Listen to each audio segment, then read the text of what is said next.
Down here at Dining, shooting Dan's little Frankin-Blaster. It's got a nice ACOG on it. We'll talk about it more when we go up into the office.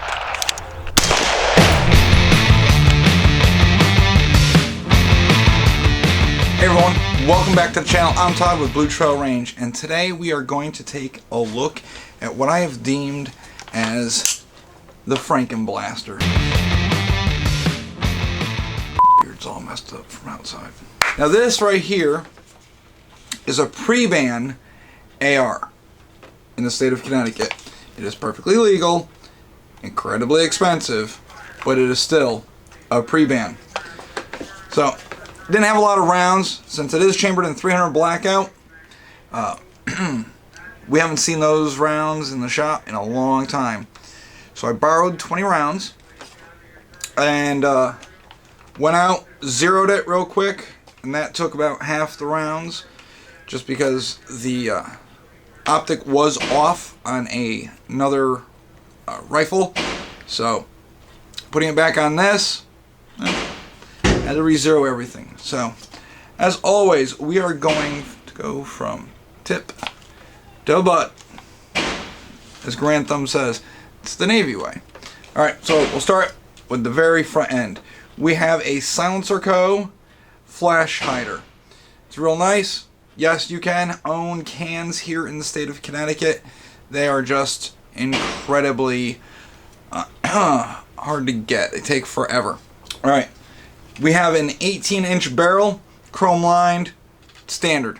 Alright, now I want to tell you, the whole thing, the reason I call it the Frankin-Blaster is the entire upper is a Knight's Armament Upper, and the lower is a Colt Sporter. And this was built by a Colt employee, custom build.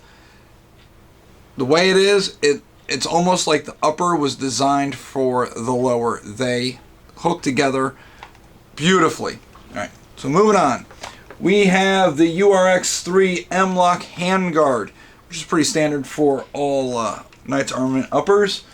We have the chrome sandcutter bolt carrier, which is right here. It is a beautiful bolt carrier, nice smooth action. When I was shooting this, it felt really nice. The only drawback that I have to say is it is front heavy. With having such a long barrel,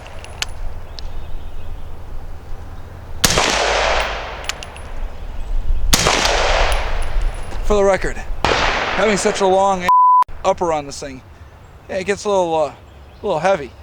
50 yards trying to do this offhand. I like supported shooting better.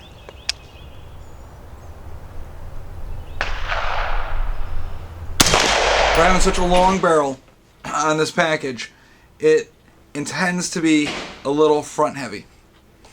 Something you can just kind of get used to, deal with, but I am kind of spoiled with my 14-inch barrel on my upper. It is incredibly light compared to this. Alright, moving on. We're going to go down to the lower now. This is this Colt Sporter. It is from the early 1990s or so. It's real popular. It's based on the A2. Now this lower says that it is chambered in .223. Alright. That being said, 5.56 mags, which can take 300 Blackout with a 300 Blackout upper, no problem. It ran just fine.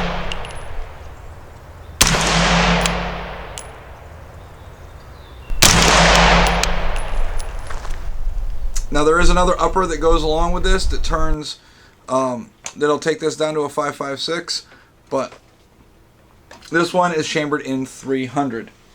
It has a 2-stage drop-in trigger. It's perfect for those CQC or those long precision shots, depending on what you're looking to do on any particular day. The hand grip itself is a standard hand grip. I'm not a fan of it. I really don't like this bump right here. It's kind of annoying.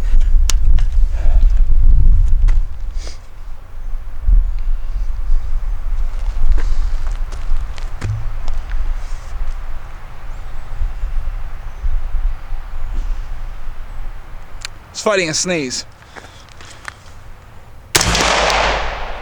If this were mine, I'd probably grind it down, but since it's not, it's Dan's. If he likes it, well, that's his business. It has a Magpul stock on the back. It is good for what it is. There is a little play in it. I prefer ones that are a little bit tighter, but it was comfortable nonetheless shooting.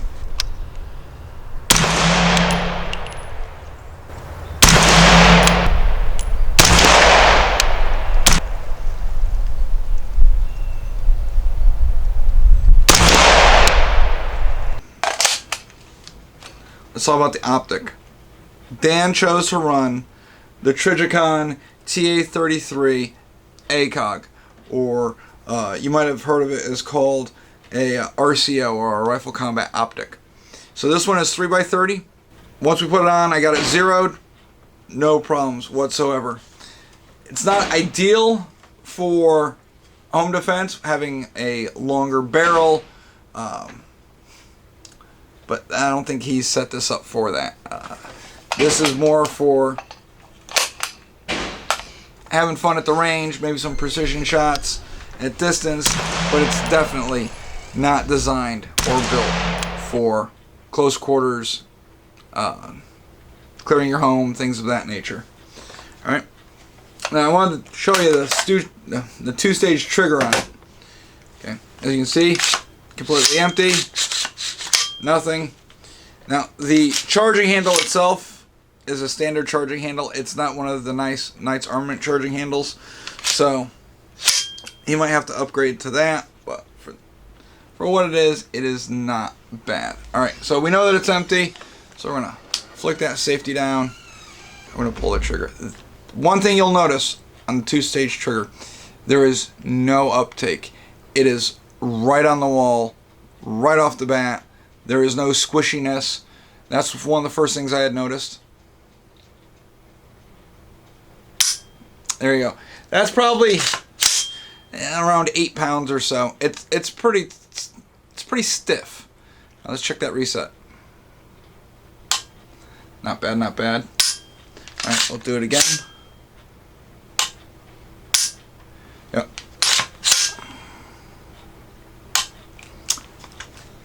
Yeah. Having a two-stage trigger in the lower, I think, is actually ideal, since you can work it in close quarters and again at distance. It's the best of both worlds. You could put a different trigger in, maybe tone it down a little bit for the pounds that it is to pull, but honestly, when you're laying down, shooting at the range, for me, I was shooting prone with it, didn't even notice. It was nice, clean, crisp, intuitive on the reset. Really couldn't complain. That being said, this is still good. It's very reminiscent of my days in the Navy. Nice, clean, crisp break on that trigger where you know when you're pulling it. So one of the things I always like to do, and I do this with our Delta level defense, since it has a matched upper and lower, is I love to grab it by the lower receiver and then shake it to see how much play there is between the upper and the lower. And as I shake it right now, there isn't any.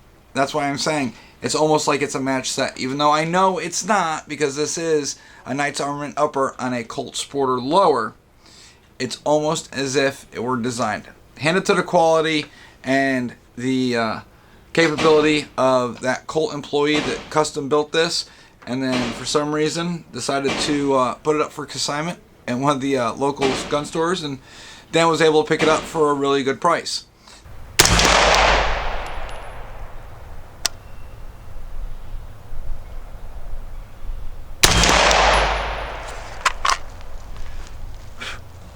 That's all she wrote. That's it. 20 rounds. That's all I really have to say about this. I'd love to give you a more in-depth review of it, but only being able to shoot 20 rounds, not going to be able to really give you a good, hard look at it. Unlike when I did the review on the DLD, I'd had a few thousand rounds down there, so I really knew the ins and outs. This, it was good for the 20 rounds that I shot. Hopefully when the ammo crunch is over and we get some more ammo coming in the stock, we'll be able to get this back out on the range and put some more rounds down it. But in the meantime, as always, I will see you on the trail. Stay safe in the fray. Goodbye, my friends. I'm walking around trying to police my brass. I have 19 out of the 20. I have no idea where the 20th one went. It's like the rifle just yeeted it out in outer space.